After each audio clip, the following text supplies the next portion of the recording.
Lumaku obone. Ana apo yange. Kaidi.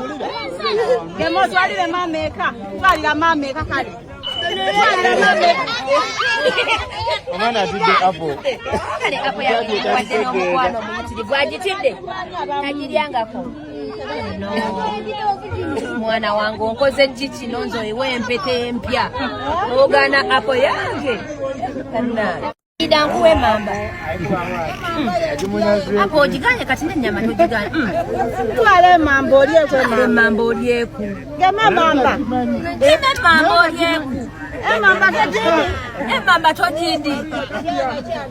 Bana, omwana tayidi kwogera. Omwana tayidi kwogera kyoyogera kyenzira. Wako olyeku nnyama. Gema nyama, gema mamba. Mbukasi utayogera. Nenda mukolere sayini omugambe nti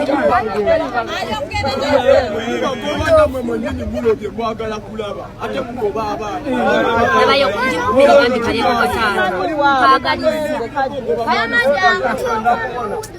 kajire wa sasa kawe kajire bana kajire wa Chosen Becky kimuweddeko bwawadde omwana apo munnange nno n'agigaana ng'agitya ng'alowooza egenda kubeera ng'emulumya oba ng'emuleetera obuzibu byonna nga bw'obirabye bye munnange ate ye DJ Jacob omutuuze munnange alina obubaka bwakuwadde ggwe naddala ggwe munnange ali ku spells ng'omuntu wo ogezezzaako buli kimu kyogezaako wuliriza bino bijja sigenda kulwanira omwaka ogujja sigenda kukaka kundabawo sigenda kufosinga kunzijukira omwaka ogujja ngenda gezaako kwerabira ngenda gezaako kuyiga obutakublockinga ngenda gezaako kuyiga obutaddamu kukwata simu yo ngenda gezaako kuyiga obutaddamu message zo kubanga omwaka guno nkuwadde nnyo chance naye ngonzanyira ku mutwe kati omwaka ogujja tonsubire nti no ngenda kukeera ku makya